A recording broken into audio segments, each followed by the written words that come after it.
3, 2, 1.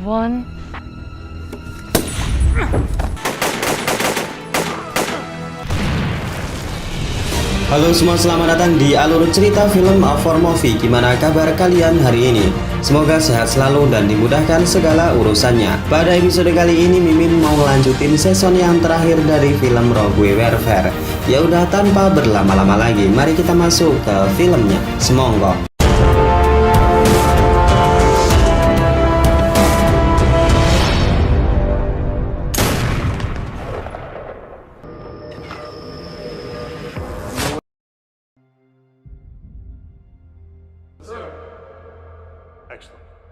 Film dibuka dengan memperlihatkan pasukan khusus yang sudah lengkap dengan kembalinya Daniel. Mereka mendapatkan misi untuk menangkap pemimpin topeng hitam yang kini berada di camp yang baru. Namun Daniel yang masih trauma terus mendengar suara-suara penyiksaan selama ia ditangkap oleh teroris. Di sebuah pertempuran, Daniel mendapati Sue dan Jack yang sudah tewas tertembak. Kemudian Daniel berteriak memanggil rekan-rekannya, namun tidak ada jawaban. Rupanya seluruh rekan-rekannya telah tewas dihabisi oleh pasukan teroris. Di tengah kebingungan tersebut, sosok pemimpin topeng hitam tiba-tiba muncul dan membuat Daniel sangat ketakutan. Di sana Daniel menembak si pemimpin dengan sangat brutal.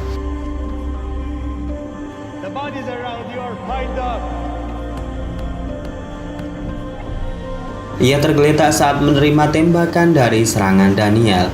Namun Daniel yang masih tidak percaya kemudian membuka topeng milik pemimpin teroris. Dan ternyata Chris lah di balik topeng tersebut. Daniel masih tak percaya, namun semua telah terjadi. Daniel kembali terkejut setelah seseorang tengah menodongkan pistol dari arah belakangnya. Ya, dialah sosok pemimpin teroris yang asli dan kemudian membunuh Daniel. Ternyata kejadian tersebut hanyalah mimpi buruk saja guys, yang di tengah dialami oleh Daniel yang saat itu masih dalam kondisi pemulihan kesehatan. Scene kemudian beralih memperlihatkan seorang reporter yang mengabarkan jika Amerika tengah melakukan sebuah misi rahasia di Timur Tengah. Ia juga mengungkapkan jika Amerika tengah membentuk pasukan khusus dari beberapa negara dalam bersinergi melawan kejamnya teroris di Timur Tengah. Film lalu kembali terfokus kepada pasukan teroris yang sedang memasang beberapa bom yang berada di bawah meja. Sepertinya mereka sedang membuat skema jebakan untuk pasukan khusus yang sewaktu-waktu akan datang ke tempat ini. Di lain sisi, Daniel yang telah bangun berusaha memulai aktivitasnya seperti sedia kala. Ia juga berterima kasih kepada Ralph dan juga James yang sudah menyelamatkan hidupnya. Pasukan kembali menyiapkan rencana untuk menangkap pemimpin teroris. Daniel yang sedikit banyak mengetahui rencana teroris mengungkapkan jika mereka sudah membuat bom berbahaya menggunakan nuklir dan bahan kimia. Mengetahui jika mereka menghadapi lawan yang berat, Briscoe kemudian memberikan sejumlah amunisi tambahan untuk pasukan menunjang keberhasilan misi. Di tempat yang berbeda, pemimpin topeng hitam sedang merencanakan penyerangan dalam waktu kurang dari 36 jam ke depan. Sang ajudan yang sudah diberikan perintah kemudian meletakkan bahan bom kimia yang kemudian akan dibawa ke sebuah tempat. Di markas sendiri, Briscoe kembali mengumpulkan pasukan khusus dan mengatakan jika mereka menemukan tempat baru yang kemungkinan menjadi markas teroris topeng hitam. Karena dua tempat yang sedang mereka selidiki, akhirnya Briscoe membagi menjadi dua regu. Ralph, Gelina, dan Sue akan menjadi pasukan satu, sedangkan James dan juga Jack akan berpasangan di pasukan yang kedua. Daniel sebenarnya ingin bergabung dalam misi ini, namun karena kondisinya belum pulih, Briscoe pun tidak mengizinkannya dulu. Kemudian keesokannya tim kemudian memulai misi. Mereka terbagi menjadi dua dan berpisah saat setelah sampai di sebuah persimpangan jalan.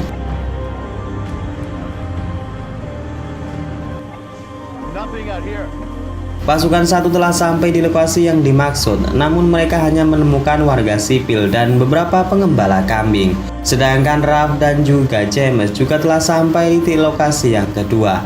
Namun yang mereka dapati hanyalah dataran kosong tanpa ada tanda-tanda kehidupan. Dan pada akhirnya kedua tim kemudian pulang ke markas dengan membawa hasil yang nihil.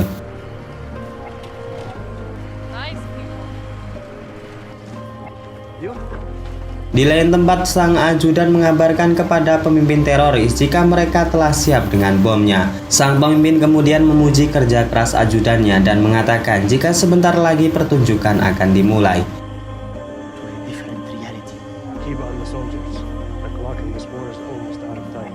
Di dalam markas Amerika, lagi-lagi Briscoe mengumpulkan tim pasukan khusus.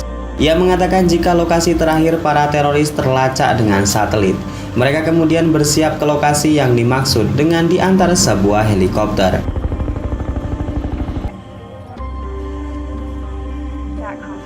Mereka tiba di sebuah tempat dan memasuki sebuah terowongan yang berujung pada kamp teroris yang sebelumnya telah dipasangi bom. Mereka kemudian menyisir lokasi dan memasuki satu demi satu tenda tanpa diketahui bahaya telah mengintai mereka. Di sebuah tenda, para pasukan menemukan sebuah laptop yang menampilkan pidato pemimpin topeng hitam yang sedang merencanakan meledakan bom. Gelina yang berfirasat tidak enak kemudian mulai memeriksa di sekitar bawah meja. Dengan kagetnya ia menemukan bom yang sudah aktif dan mereka pun segera menyelamatkan diri. Beruntungnya nih guys, mereka lari tepat waktu. Pasukan hanya terkena paparan radiasi namun tak sampai melukai fisik dengan parah. Pasukan kemudian ditarik mundur ke markas dan mereka diminta untuk segera beristirahat. Di malam harinya, Gelina yang masih kesal dengan kejadian tadi kemudian mendatangi Smith. Di sana Gelina meminta Smith menampilkan data sebuah tempat yang bernama zona mati. Smith kemudian bertanya apa hubungannya dengan zona mati. Gelina lalu menjelaskan jika tepat sebelum bom meledak, mereka mendengar jika pemimpin teroris menyebutkan secara berulang sebuah tempat yang bernama zona mati. Smith kemudian menuruti Gelina dan menemukan sebuah tempat yang bernama zona mati. Mereka terkejut karena rupanya di tempat tersebut adalah kamp markas besar pasukan teroris topeng hitam. Dengan perlindungan pagar dan juga menara pengawas, Gelina sangat yakin jika pasukan topeng hitam sedang bersembunyi di sana. Briscoe yang mendapatkan kabar tersebut kemudian memerintahkan Jack dan Sue untuk pergi mengeceknya dulu sebelum mereka benar-benar akan menyerangnya. Sesampainya di lokasi zona mati, Jack dan Sue melihat dengan mata kepalanya sendiri para teroris sedang melakukan aktivitasnya. Briscoe yang sudah mendapatkan kebenaran lokasi kemudian memerintahkan Jack dan Sue untuk kembali ke markas. Tak berselang lama kemudian mereka dikirimkan sebuah link video live streaming yang memperlihatkan teroris topeng hitam sedang bersiap dengan para anggotanya. Dari dalam markas sendiri, Briscoe dan tim pasukan khusus menyaksikan dengan seksama dan mendengar pidato tersebut. Isi pidato itu tak kurang hanya sebuah propaganda yang mengajak para warga muslim untuk melawan bangsa barat. Ia mengatakan jika barat sudah menjajah negara dengan mengambil sumber kekayaan alam berupa minyak tanah dan juga mineral berharga lainnya. Briscoe kemudian mengabarkan kepada Presiden Amerika jika dalam perang ini kemungkinan akan semakin beresiko. Namun satupun dari pasukannya tidak ada yang gentar menghadapi para teroris tersebut. Mendengar hal itu, Presiden pun memuji kerja keras mereka. Ia juga akan mengirimkan sebuah drone tempur yang dapat membawa rudal untuk membantu dalam keberhasilan misi rahasia ini. Di pagi harinya, pasukan khusus tengah bersiap untuk memulai misi. Berbeda dengan misi-misi yang sebelumnya, Daniel yang sudah sembuh telah diizinkan untuk ikut menjalankan misi. Heli pun mengirim mereka ke sebuah zona mati dan saatnya para pasukan untuk mengaktifkan mode pertempuran.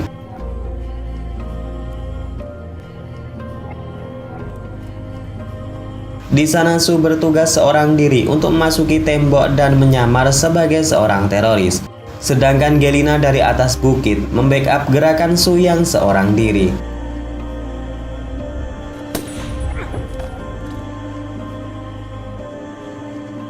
Setelah Gelina melumpuhkan penjaga tersebut, Sue telah dalam mode penyamaran teroris dan membukakan pintu untuk pasukan masuk. Mereka yang sudah diberi aba-aba segera bergerak ke dalam markas teroris. Gelina dan Jack masing-masing berjaga di sebuah tempat pos, sedangkan Sue bertugas untuk mencari di mana bomnya berada. Setelah lama mencari, akhirnya Sue menemukan sebuah peti yang berada di dalam truk. Ia pun meriksanya, namun aksinya telah dipergoki oleh teroris. Secepat kilat Sue melemparkan pisau dan membuat musuhnya langsung terkapar.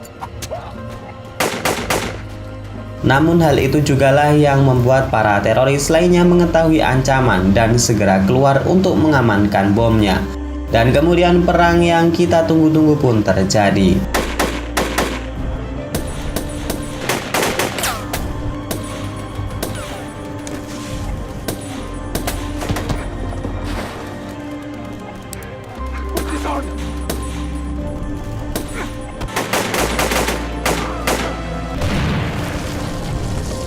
Pemimpin topeng hitam dan sang ajudan yang tahu jika kondisi mereka sedang tertekan mulai panik.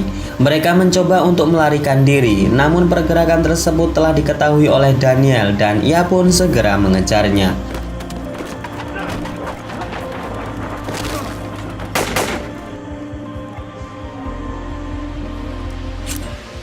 Di sebuah terowongan terjadi pertarungan sengit antara Daniel dan pemimpin topeng hitam.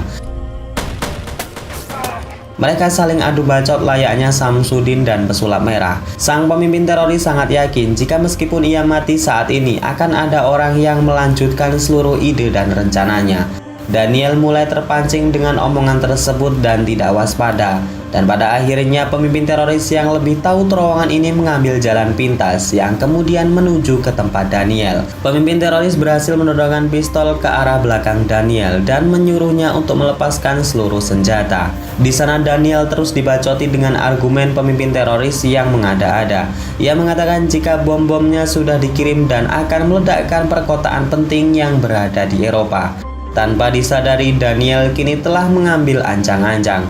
Pemimpin teroris pun terkejut saat Daniel berhasil merebut senjatanya dan membalikkan keadaan. Di waktu yang sama, Jack yang telah sampai di lokasi lab segera melumpuhkan si gundul kebanggaan pemimpin teroris. Di sana Jack berhasil melumpuhkan sang ajudan dan memberikannya sebuah oleh-oleh berupa granat yang sudah ia modifikasi.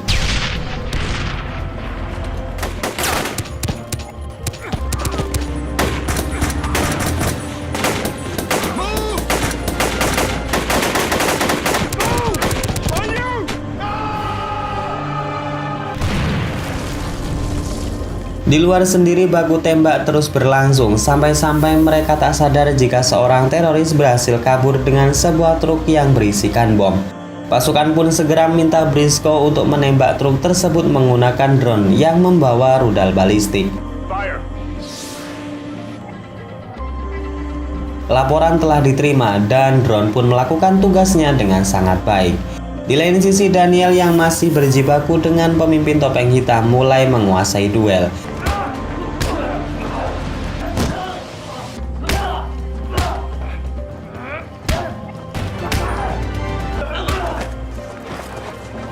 Di sana Daniel berhasil meraih pistolnya yang terjatuh lalu menembak pemimpin topeng hitam untuk mengakhiri ambisinya.